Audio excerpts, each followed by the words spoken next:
The flickering neon sign of the Night Owl Diner cast long, lonely shadows as Alara, a waitress whose dreams were as stale as yesterday's bread locked up.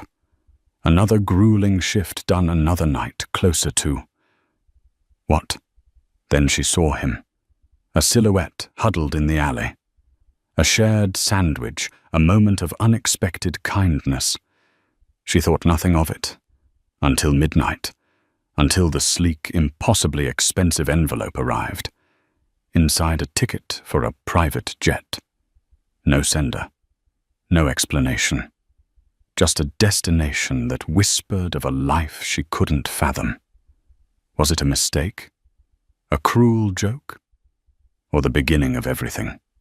The hum of the ancient refrigerator was the loudest sound in the Night Owl Diner.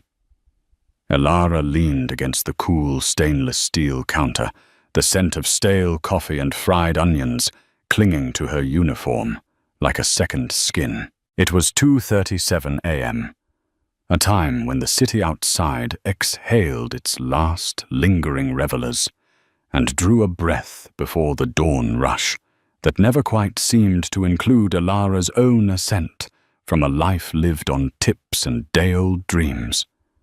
Her feet throbbed in her sensible, worn-out shoes.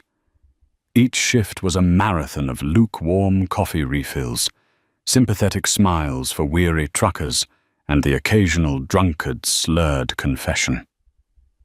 Tonight had been particularly slow, the kind of night where the minutes stretched into elastic bands, snapping back with the realization that she'd only made enough to cover her bus fare home, with maybe a little left over for the ramen that had become her staple.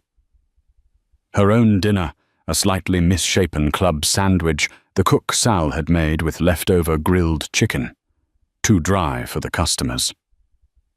Alara, but you won't mind, sat in a grease-stained paper bag on the end of the counter.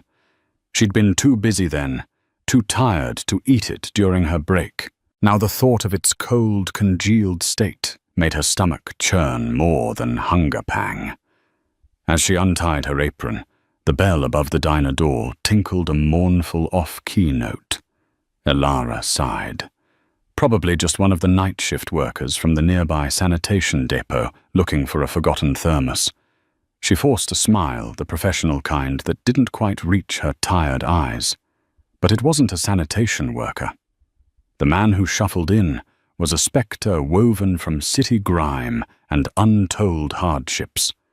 His clothes' layers of mismatched fabrics were more holes than whole. A matted beard the color of ash and dust obscured much of his face, but his eyes, when they briefly met hers, were surprisingly clear, like chips of winter sky. He smelled of damp wool, old newsprint, and the subtle metallic tang of hunger. He didn't approach the counter, didn't look at the faded menu board. Instead, he hovered near the door, as if unsure whether the act of stepping further inside was a transgression he could afford. The city had a way of making people invisible, but in the stark, fluorescent glare of the empty diner, he was painfully present. "We're, technically closed, sir," Alara said, her voice softer than she intended. She usually had a firmer tone for late-night stragglers, a necessary shield. The man flinched slightly at the word sir, as if it were a title he'd long since forfeited. He gestured vaguely towards the window, then to his stomach, a universal mime for need. Sal had already left. The grill was cold.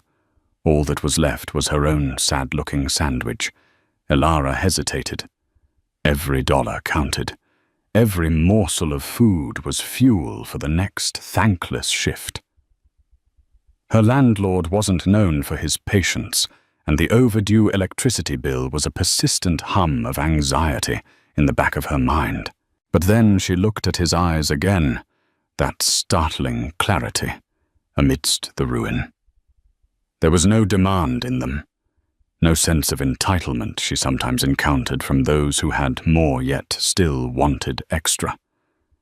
There was just a hollow ache that resonated with a place deep inside her, a place that understood what it meant to be running on empty.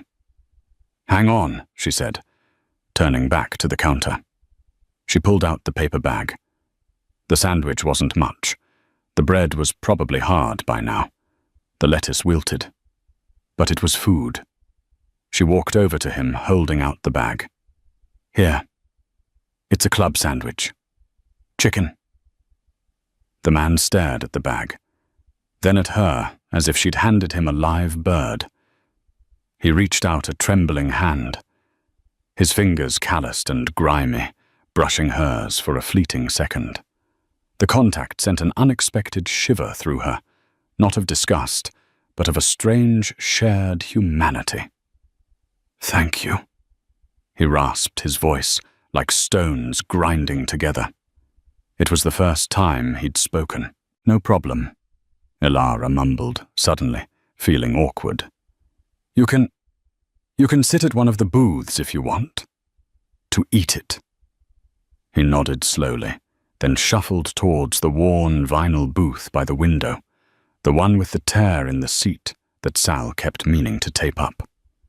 He sat with his back to the room, a huddled shape against the pre-dawn gloom. Elara watched him for a moment. He didn't tear into the food.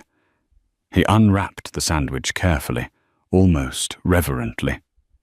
He broke off a small piece of bread, sniffed it, then ate it. Slowly, his eyes closed. A wave of something unidentifiable washed over Elara. Sadness, empathy, a strange sense of connection. She'd grown up in a series of foster homes, each one a different shade of temporary. Kindness had often been a currency too expensive for her to expect. She knew what it was to feel the gnawing emptiness, the invisibility. Shaking off the melancholy, she finished her closing tasks, wiping down the already clean counter one last time, checking the locks on the back door, counting the meager collection of notes and coins in the till that would go into the deposit bag. When she was finally ready to leave, the man was still there. The paper bag was neatly folded on the table beside him. The sandwich was gone. He was looking out the window, his profile stark against the slowly lightening sky. As Elara passed his booth, she hesitated. Have a good night," she said, feeling the inadequacy of the words.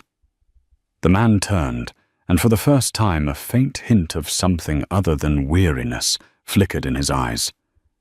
It might have been a smile, but it was too fleeting to be sure. "You too, child. You too." The word child felt odd, archaic, yet strangely comforting. She nodded, then pushed open the diner door, the mournful bell heralding her exit into the cool, damp air. The encounter was already fading, just another small, strange vignette in the tapestry of her nocturnal life. She walked towards the bus stop, her thoughts already shifting to the lukewarm shower and the few hours of sleep she'd get before the sun and her worries rose again. The bus ride home was a familiar blur of darkened streets and flickering streetlights. Elara leaned her head against the cool glass of the window, the vibrations of the old engine a monotonous lullaby. Her apartment building, the Majestic, was anything but. A tired 4-story brick structure with a perpetually broken elevator and hallways that smelled of boiled cabbage and old regrets. It was the only place she could afford on her meager earnings. The name was a cruel joke, one she'd stopped finding ironic years ago. She trudged up the 4 flights of stairs, each step a reminder of her exhaustion. Her tiny studio apartment was stuffy, the air thick with the lingering scent of the instant noodles she'd had for breakfast, or was it dinner the night before? The days blurred. A small pile of mail lay on the worn doormat, a coupon flyer for a supermarket she rarely shopped at, and a thick, creamy envelope. It was this last item that snagged her attention. It was heavy, made of expensive-feeling cardstock, the kind that whispered of importance and money she could only dream of. Her name, Miss Elara Vance, was calligraphed across the front in elegant looping script. There was no return address, just her name and address, and a single unfamiliar stamp in the corner depicting a stylized bird in flight, not a standard postal service stamp. Curiosity tinged with a sliver of apprehension pricked through her fatigue. Who would send her something like this? She didn't have wealthy relatives. Her circle of friends consisted of a few equally struggling co-workers and acquaintances she rarely saw outside of work. Inside her apartment, she dropped her bag by the door and kicked off her shoes, her toes wiggling in relief. She switched on the single bare bulb that hung from the ceiling, casting harsh shadows across the room. The small space was sparsely furnished. A lumpy mattress in one corner, a rickety table with two mismatched chairs, a tiny kitchenette, and a bookshelf overflowing with second-hand paperbacks. Her one true escape. She slit open the envelope carefully with a kitchen knife, her heart thumping a little faster than usual. Inside, nestled against an even more luxurious card, was not a letter, but a ticket, or rather a confirmation for a private jet charter. Elara stared at it, her mind struggling to process the information. Passengers. Mums, Elara Vance, Flight LXJ, 771. Operated by Luxavia Charters. From Northolt Airport, London. UK private terminal to Nice Côte d'Azur. Airport, France. Private terminal, date June 7th. 3 days from now. Time 14:00 GMT. Beneath this, a note. All ground transportation and accommodations will be arranged. Further details will be provided upon your acceptance. Please confirm your intention to travel by calling the enclosed number within 24 hours. A small embossed card fell out with a phone number. No name. No company. Just a number. Elara sank onto one of the rickety chairs, the document trembling in her hand. Nice, France. A private jet. Luxavia Charters. She'd vaguely heard of them, or similar companies mentioned in glossy magazines. She sometimes flipped through at the dentist's office, catering to the ultra-rich celebrities' oil sheiks. This had to be a mistake. A very elaborate, very cruel joke. Her first thought was that Sal, or one of the other cooks, was playing a prank. But this was too much. The quality of the paper, the printing, the sheer audacity of it. It was beyond their means or their usual brand of humor, which mostly involved whoopee cushions and salt in the sugar shakers. She checked the envelope again. Her name, her address, correct in every detail. Panic began to bubble beneath the confusion. Who would do this? And why was it some kind of scam? Would they ask her for money to confirm the flight? But the note only asked her to call a number. Her gaze fell upon the small framed photograph on her bookshelf. It was the only picture she had of her mother. A smiling young woman with Elara's wide, hopeful eyes, taken years before addiction had stolen her away. Elara had spent her childhood bouncing between foster homes, always an outsider, always dreaming of a different life. A life where beautiful things happened to people like her. But this wasn't beautiful. It was terrifying.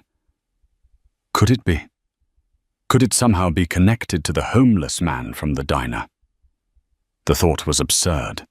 He had nothing. He was nothing in the eyes of the world. How could he possibly orchestrate something like this? Yet the timing was uncanny. The strange intensity in his eyes, his parting words. You too, child. You too. As if he knew something she didn't. She picked up her cheap, cracked smartphone. Should she call the number? What if it was some premium rate line designed to fleece her out of what little credit she had? Or worse, her best friend Maya worked the early shift at a bakery across town. Elara would usually wait until a more reasonable hour to call her. But this couldn't wait. Maya was pragmatic, level-headed. Maya would know what to make of this. She scrolled to Maya's contact, her thumb hovering over the call button. The city outside was quiet, the deep, dark heart of the night. Elara felt utterly alone. A tiny boat adrift on a vast, bewildering ocean with a single inexplicable star. Or perhaps a siren's call, shining from a heavy, cream-colored envelope. Maya, ever the practical one, had listened patiently, made soothing noises, and promised to come over as soon as her early baking shift ended. She arrived smelling of yeast and sugar, a comforting, down-to-earth aroma that was the antithesis of the sleek, mysterious envelope still sitting on Elara's table. "Okay, let me see this thing," Maya said, bypassing a hug for now and heading straight for the evidence. She picked up the ticket confirmation, her brow furrowed in concentration. Maya was short, with bright, intelligent eyes, and flour permanently dusted on her jeans.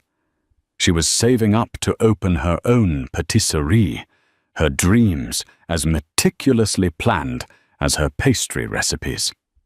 Luxavia Charters. Maya read aloud, then whistled softly. "That's not a budget airline, Elara. That's serious money, like I own a small island money." She examined the cardstock, rubbed it between her fingers. "This feels real.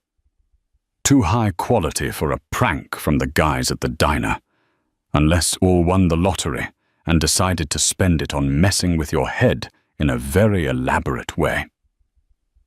"It's not Sal," Elara said, pacing the small room. She'd been doing it for hours. This is something else. It arrived just after I got home. After I gave my sandwich to that homeless man." Maya raised an eyebrow. "The homeless man? You think he sent you a private jet ticket to Nice as a thank you for a club sandwich?" "I know it sounds crazy," Elara exclaimed, running her hands through her already disheveled hair. "But the timing, Maya. And he was different. The way he looked at me, what he said. What did he say? 'You too, child, you too,' like he was bestowing a blessing or something." Maya tapped the ticket. "Well, if this is a blessing, it's a very expensive one." "Did you try the number?" "No. I was scared. What if it's a scam?" "Only one way to find out." Maya said, her practical nature kicking in. "Use my phone.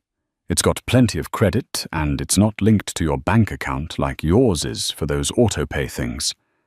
She handed Elara her phone. "Go on. Speakerphone." With trembling fingers, Elara dialed the number from the small embossed card.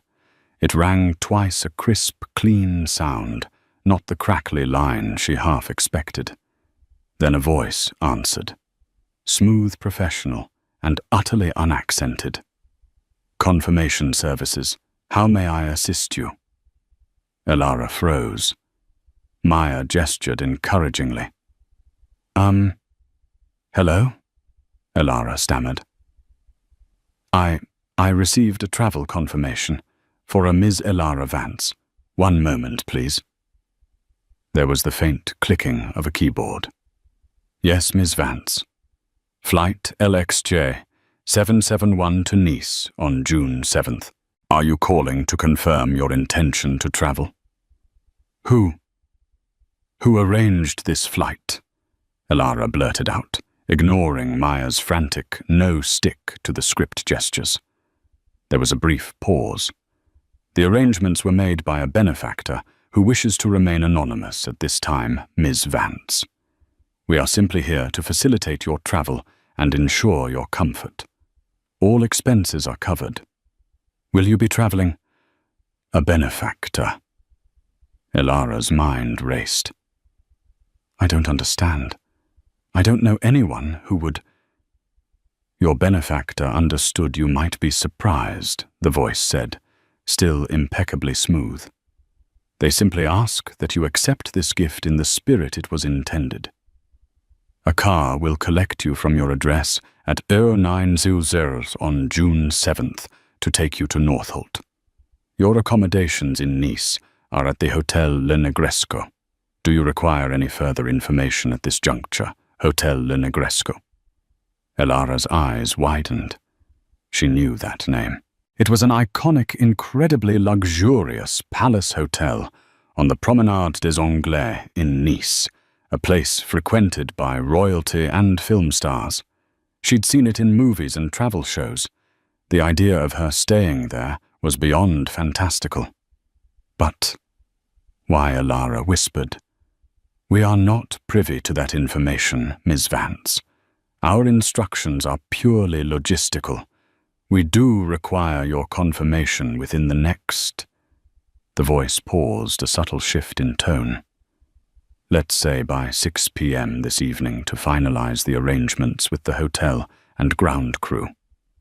I need to think. Elara said, her head spinning. Of course. Please call us back at this number. Thank you for your call. The line went dead. Elara stared at Maya's phone, then at Maya, her face a mask of disbelief. Anonymous benefactor, Le Negresco. Maya, what is happening? Maya looked equally stunned, though a spark of excitement danced in her eyes. I have no idea, Elara.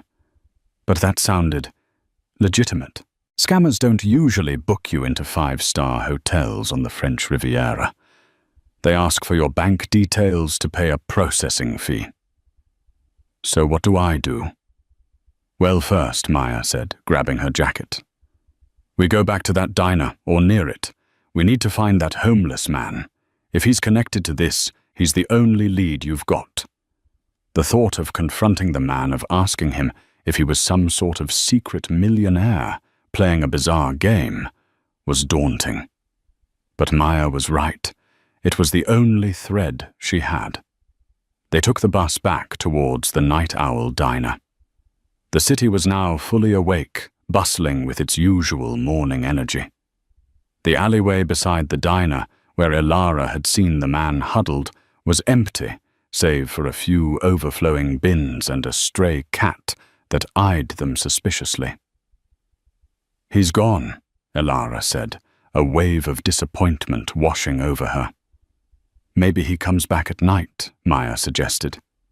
Or maybe Sal knows him, or has seen him around. They went into the diner.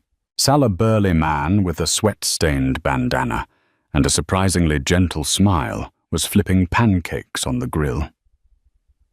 Elara. What are you doing here?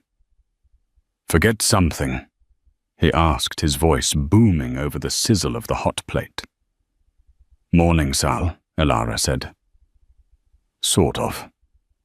Hey, do you remember that homeless man who came in late last night? Just as I was closing. Sal paused, a pancake mid-flip. Yeah, the quiet one. Skinny fella. You gave him your sandwich, right? Saw that. Good on you, kid. Have you seen him before? Does he come around often? Maya pressed. Sal shrugged. Can't say I have. See a lot of folks down on their luck. They mostly keep to themselves. He didn't cause any trouble, though. Why? He leaves something behind. No, not really, Elara said evasively. Just curious. They asked a few other early morning regulars, the street sweepers having their coffee break, the newspaper vendor on the corner. No one seemed to know the man. He was, as far as anyone could tell, just another nameless, faceless wanderer. As they stood outside the diner, the reality of the situation began to sink in for Elara. The only person who might have an answer had vanished like smoke. She had a ticket to a life she couldn't comprehend, offered by a ghost. So the man is a dead end for now, Maya said thoughtfully. What about this Luxavia charters? Can we find out anything about them, or an address for them? The envelope had no return address, Elara said, pulling it from her pocket. Just that weird bird stamp. Maya peered at the stamp. Looks expensive. Maybe it's the charter company's logo. She pulled out her phone. Let's do some digging online. Luxavia charters. They huddled over Maya's phone, typing in the name. The search results were immediate, a sleek, professional website showcasing gleaming jets, luxurious interiors, and exotic destinations. The Contact Us page listed offices in major global cities: London, New York, Dubai, Hong Kong. The London office address was in Mayfair, an area synonymous with extreme wealth. There's no way I can just walk into their Mayfair office and demand answers, Elara said, feeling a fresh wave of hopelessness. They'd laugh me out the door.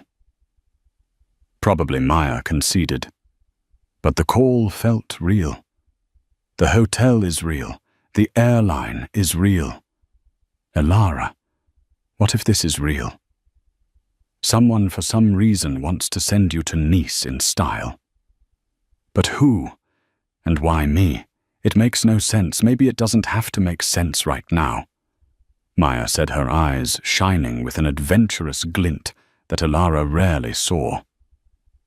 Look, you're stuck in this dead-end job. You're barely making ends meet. You're always talking about wanting something more, seeing the world beyond, well beyond this. She gestured to the gritty street. What if this is it? You're something more, arriving in a really, really weird package. Elara thought of her cramped apartment, her mountain of small debts, the soul-crushing monotony of her days. What did she have to lose? Her job at the diner. It wasn't a career, her reputation. To whom? Yet the fear was a cold knot in her stomach. This was too good to be true. Things like this didn't happen to Elara Vance. They happened in movies, in books. You have until 6 p.m. to call them back, Maya reminded her gently. That's about 9 hours. What are you going to do? Elara looked at the expensive envelope, then at the bustling city street, then back at Maya's hopeful, expectant face. The thread of the mystery was thin, almost invisible, leading from a shared sandwich in a grimy diner to a luxurious hotel in the south of France. The homeless man was gone, a phantom, but the ticket felt very, very real in her hand. What if it's human trafficking? Elara had whispered the fear, a cold stone in her gut. They lure you with luxury, and then to Nice, staying at Le Negresco. Monitored by a professional charter company, Maya had counted, though her face paled slightly. It's a bit public for that, isn't it? And they called you. They knew your name. If it was something sinister like that, wouldn't they be more subtle or more forceful? They'd researched Luxavia charters extensively.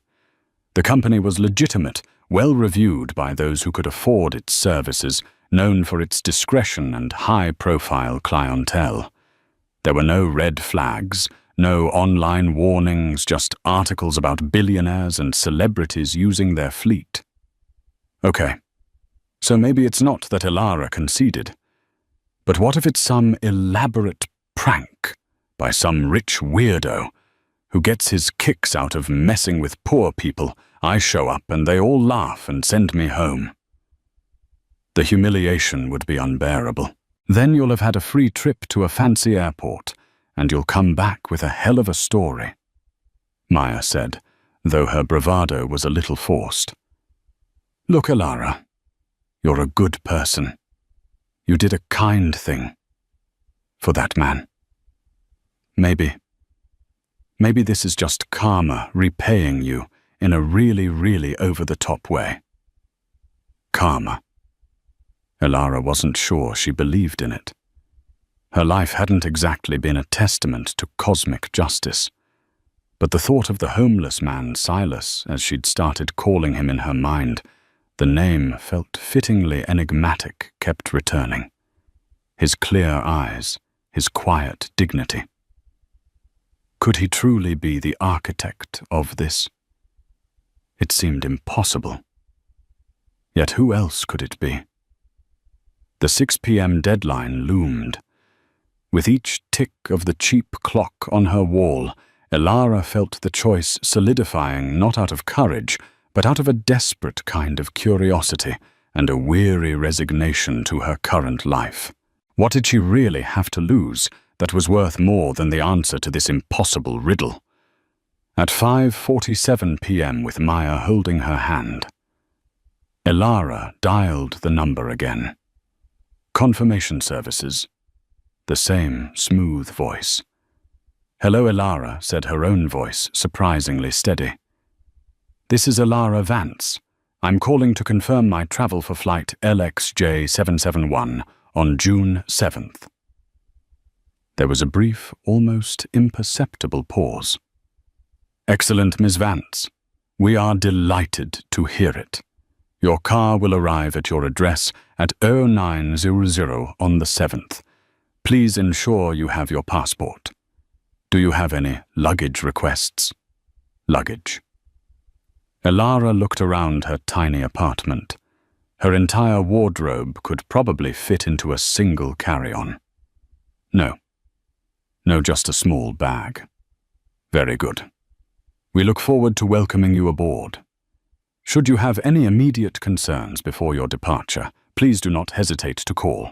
Otherwise, all further details regarding your itinerary in Nice will be provided upon your arrival by your host liaison. Host liaison. Yes, Ms. Vance. Enjoy your flight. The line clicked dead. Elara stared at the phone. Host liaison. It was really happening. The next 2 days were a whirlwind. Maya insisted on taking Elara shopping, pooling their meager funds to buy her a few presentable outfits from a second-hand boutique. A simple sundress, a pair of smarter trousers, a light cardigan.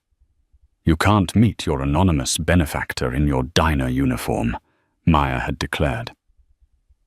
Elara called Sal at the diner, her voice trembling, and quit her job. She gave some vague excuse about a family emergency. Sal, to her surprise, was understanding, wished her well, and even told her there'd always be a place for her if she needed it. It was a small comfort, a tiny safety net in a world that had suddenly tilted on its axis. She packed her few new clothes and her treasured paperbacks into a battered old suitcase Maya lent her. Her passport, thankfully, was still valid from a school trip years ago that had never materialized. Sleep was elusive. Her mind replayed the encounter with Silas, the arrival of the envelope, the smooth voice on the phone over and over. Fear and a giddy, terrifying excitement warred within her. On the morning of June 7th, Elara was dressed and ready by 7 a.m., her suitcase by the door. She'd barely eaten her stomach a knot of nerves. Maya arrived with coffee and croissants, her face alight with vicarious adventure. At precisely 0900, a sleek black Mercedes S-Class sedan purred to a stop outside the Majestic. A uniformed chauffeur, stern-faced and immaculate, emerged and opened the rear door. He didn't ask for her name, just inclined his head slightly.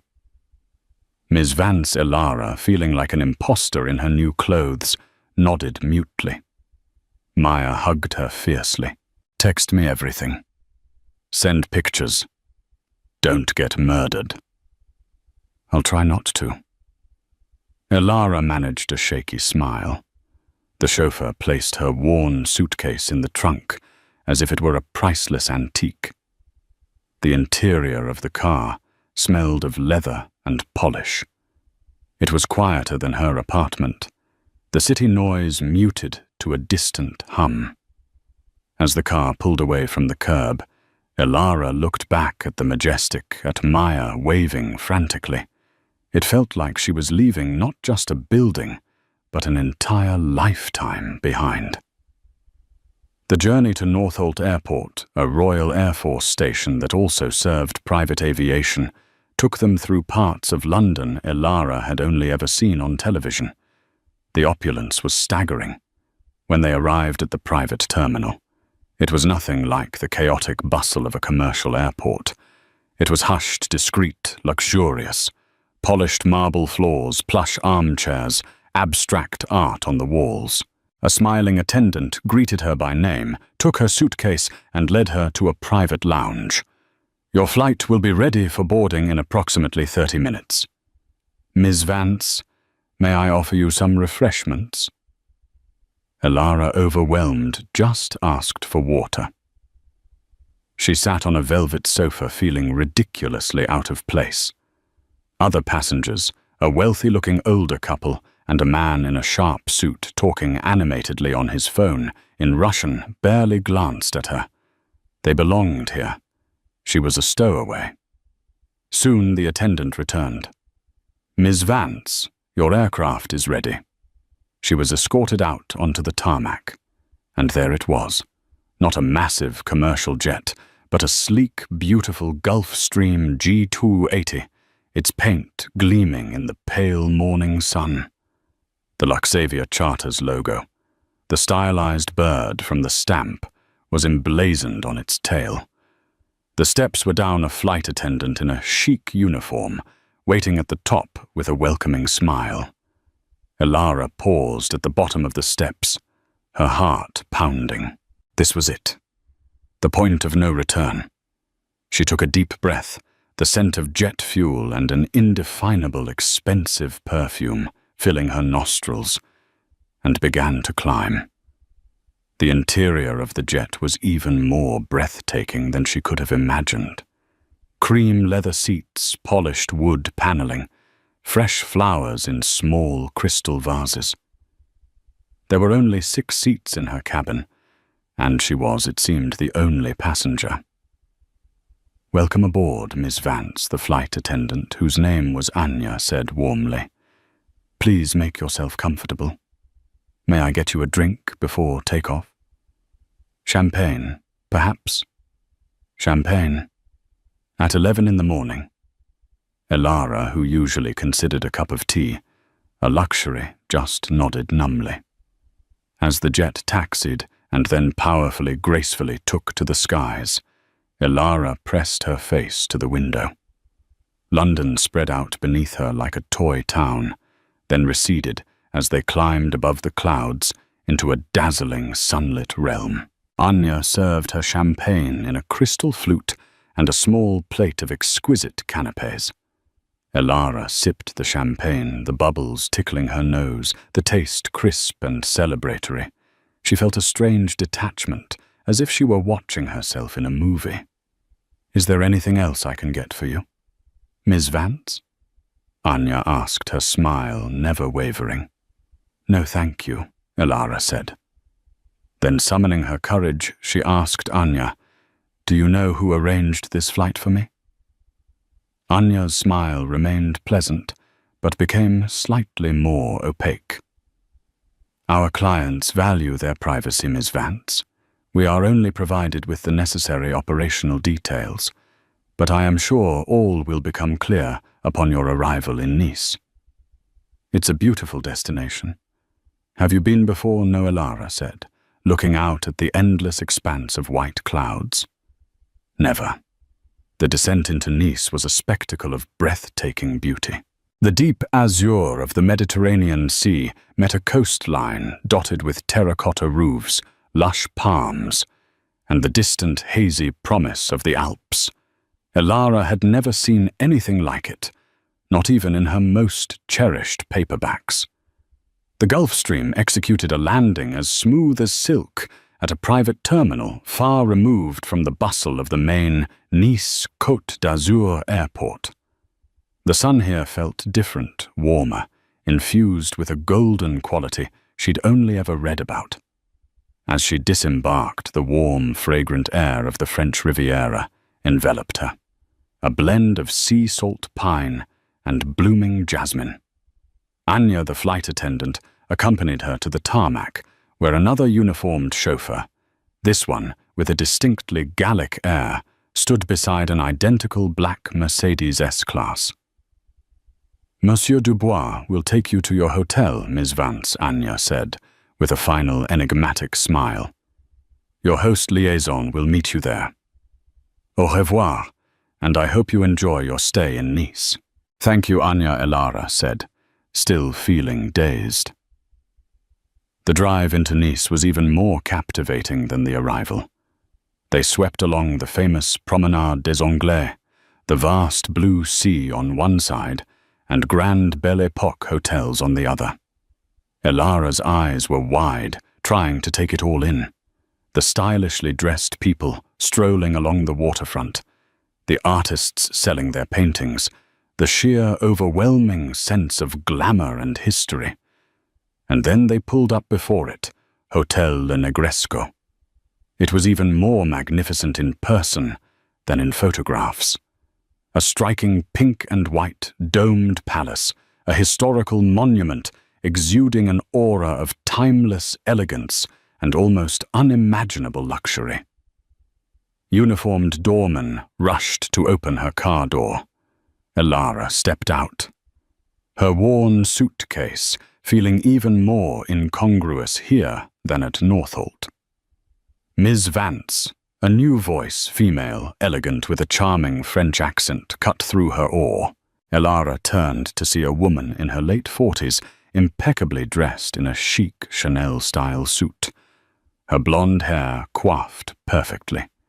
She had intelligent, assessing eyes and a polite, professional smile. "I am Monique Dubois," the woman said, extending a perfectly manicured hand. "Not related to your chauffeur. I assure you, though, it's a common name. I am your host liaison. Welcome to Nice." "Thank you," Elara managed, shaking her hand. "It's a lot to take in." Understandably, Monique said, her smile warming slightly. "Shall we? Your suite is ready." Suite. Not room. Suite. Monique led her through the opulent lobby, a place that looked more like a museum than a hotel, filled with priceless antiques, sculptures, and enormous floral displays. Elara felt the eyes of other guests on her, her simple clothes and obvious bewilderment marking her as an outsider. But Monique glided along as if Elara were a visiting duchess, her presence a shield against any perceived judgment. They took a gilded elevator to an upper floor. Monique unlocked a door and ushered Elara into a suite that was larger than her entire London apartment. It had a spacious sitting room with antique furniture, a bedroom with a canopied bed, a marble bathroom the size of a small ballroom, and most astonishingly, a private balcony overlooking the Promenade des Anglais and the endless blue of the Baie des Anges. Fresh flowers were everywhere. A bottle of champagne chilled in an ice bucket beside a bowl of exotic fruit. "This is incredible," Elara breathed, walking towards the balcony, her hand instinctively going to her mouth. "But why? Who is doing all this?" Monique followed her, her expression still professionally pleasant. "Your benefactor prefers to handle introductions personally. Ms. Vance, they are very much looking forward to meeting you." "When?" where Elara asked, turning back, her heart pounding with a mixture of anticipation and dread. Was this it? Was she finally going to meet the person responsible for plucking her from obscurity? "This evening for dinner," Monique said. "Here in your suite. They thought it would be more comfortable for your first meeting." Elara's stomach did a nervous flip. "And who is it? Can you at least tell me their name?"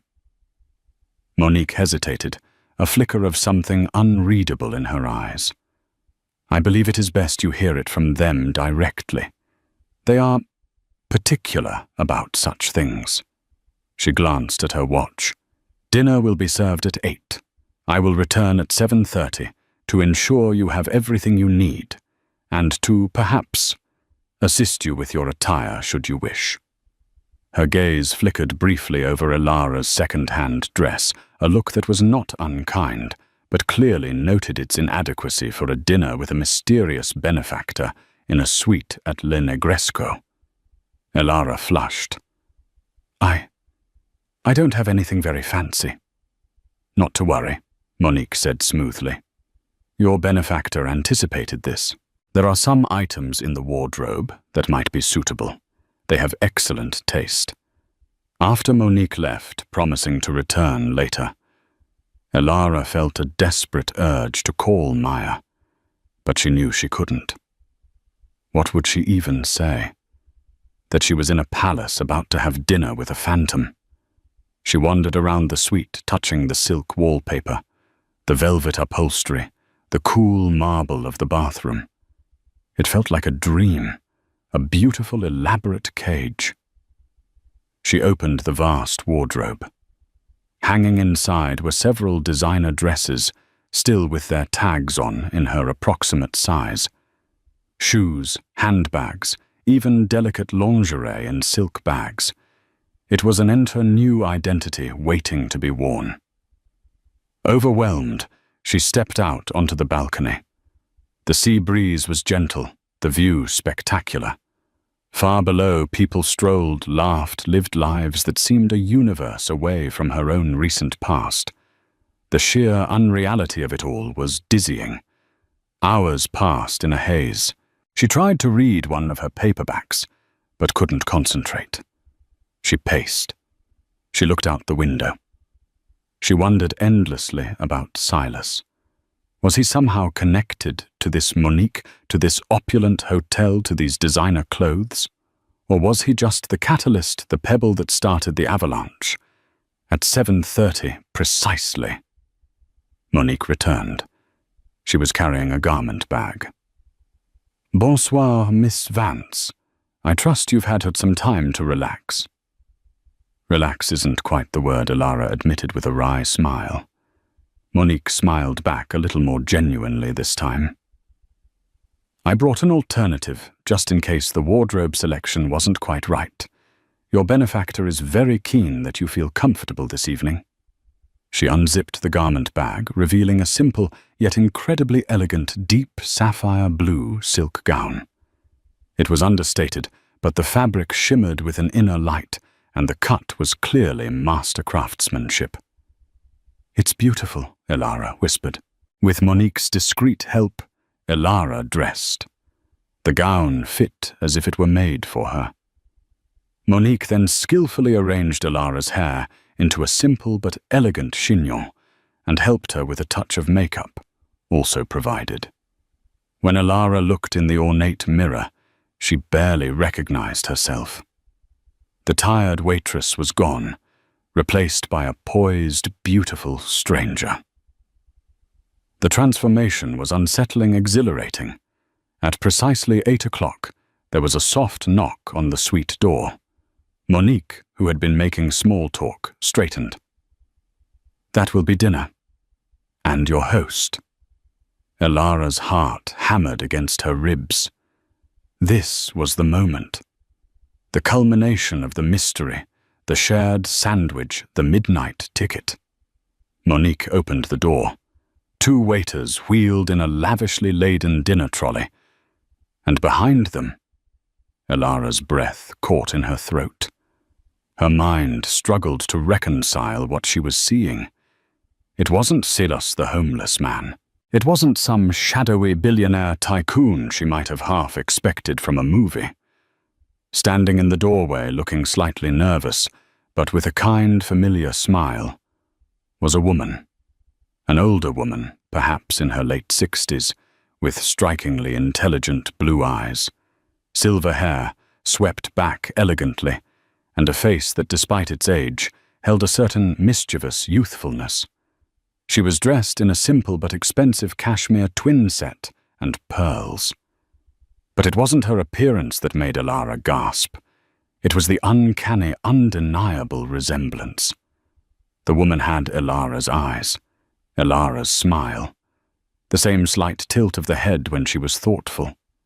The woman stepped forward, her gaze fixed on Elara, a complex mix of emotions swirling in her eyes, apprehension, hope, and a deep, resonant sorrow.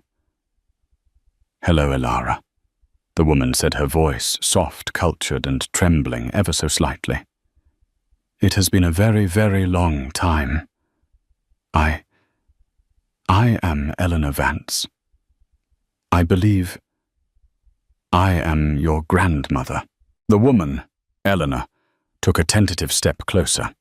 Monique Dubois and the waiters had discreetly vanished, leaving the two of them alone with the laden dinner trolley, the scent of gourmet food, suddenly cloying and irrelevant. I don't understand," Elara finally managed, her voice a hoarse whisper. The resemblance was undeniable, a ghostly reflection across decades. The shape of her jawline, the way her dark hair waved slightly at the temples, details Elara had never questioned, assuming they were solely from her mother. "My mother. She never spoke of you. I thought all her family was gone." Eleanor's eyes, so like her own, misted over. "Your mother, Clarissa."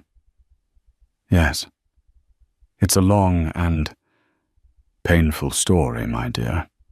One I have longed to tell you for many years, but I didn't know how, or if I even had the right." She gestured towards the small, elegant dining table set on the balcony, overlooking the now twinkling lights of Nice. "Please, Elara, sit. Let me try to explain. This is overwhelming for you, I know." Numbly, Elara allowed herself to be guided to a chair. Her mind was a maelstrom of conflicting emotions. Disbelief, anger, a fragile, hesitant flicker of hope. A grandmother. Here, orchestrating this grand, bewildering gesture, Eleanor sat opposite her, her hands clasped tightly in her lap. She didn't touch the food, and neither did Elara. The lavish dinner sat between them like a silent, unacknowledged peace offering. "Your mother and we were estranged," Eleanor began, her voice heavy with unshed tears. "Deeply, painfully estranged. It was my fault, mostly. I was a different person then, ambitious, driven by societal expectations, by what I thought was best, rather than what truly was best." She paused, gathering her thoughts. "I came from a wealthy family, you see. The Vances, we have a certain standing, or we did.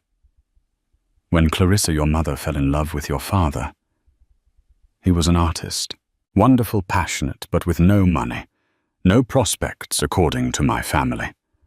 According to me, I'm ashamed to say." Elara listened, her heart growing heavier. This was a story she'd never known, a past deliberately hidden. I disapproved. Eleanor continued, her gaze dropping to her hands. Strongly. I tried to forbid the relationship. I said terrible things a mother should never say to her child. Clarissa was strong-willed like you. She chose love. She chose your father. And she chose to walk away from me, from the family, from the money. Elara remembered snippets of her mother's rare, sad reflections on a family that had disowned her. She'd always imagined them as cold, faceless aristocrats.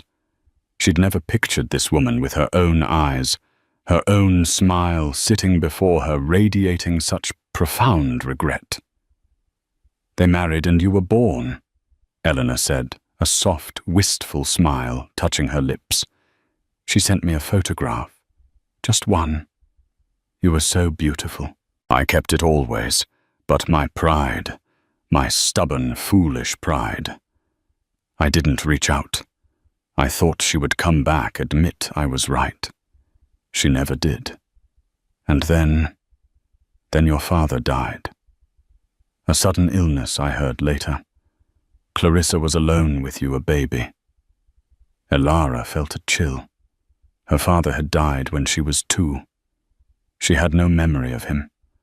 Her mother had raised her alone, struggling, always moving until the drugs had offered an escape she couldn't resist. "I should have been there for her," Eleanor whispered, her voice cracking. "I should have swallowed my pride and begged for her forgiveness. But I waited too long. By the time I tried to find her, she was lost to me. And to you. The addiction. It took her from us both." Tears streamed down Eleanor's face, now unchecked. Elara felt an answering ache in her own chest, a confusing mix of her mother's old pain and this stranger's fresh grief. "I searched for you, Elara, after Clarissa died. For years. I hired private investigators, but she'd covered her tracks so well, changed her name, moved so often. You were in the foster system, lost in the bureaucracy. It was like searching for a ghost." Eleanor looked up, her eyes pleading. "I never stopped looking. Never." "So how did you find me now?" Elara asked, the question hanging heavy in the air. A faint, almost shy smile touched Eleanor's lips. It was serendipity, or perhaps something more. "I established a small anonymous foundation a few years ago. Its purpose is to offer quiet assistance to those in need, particularly in the cities where my businesses operate. Small acts of kindness, nothing grand. It was my way of trying to atone, I suppose, to put some good back into a world I felt I had taken too much from or given too little to." Elara's mind flashed to the Night Owl diner, to Silas.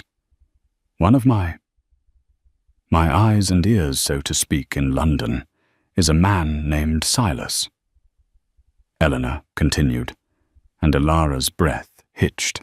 "He's an old friend, someone who also knew hardship and chose a different path. He sometimes spends time among the homeless, understanding their needs, identifying those my foundation can discreetly help. He's not homeless himself, not anymore, though he once was. He chooses to connect, to remember." Silas, the quiet man with the knowing eyes. Not a vagrant, but an emissary. Elara felt a flush of understanding and a strange sense of foolishness for her assumptions. "Silas told me about a young waitress," Eleanor said, her voice soft. "A young woman in a late-night diner called the Night Owl. He said she was kind, that she had a light about her despite her obvious weariness. He said she shared her own meal with him without hesitation, without judgment. He didn't know her name then. He just described her. There was something in his description, a turn of phrase perhaps, that reminded me of Clarissa." The night deepened. The lights of Nice glittered below them like scattered jewels. Slowly, hesitantly, Elara began to ask questions, not just about the past, but about Eleanor herself, her life, her work. And Eleanor in turn asked Elara about her own life, her struggles, her small joys, the dreams she'd carefully guarded in her second-hand paperbacks. She listened with an attentiveness that Alara had rarely experienced, her gaze filled with a mixture of sorrow for the hardships Alara had endured and pride in the resilient young woman she had become. There was no talk of money, no offers of a lavish lifestyle beyond the immediate context of their surroundings. Eleanor seemed to understand that Alara needed something far more valuable: truth connection and the time to process it all. This suite, this trip.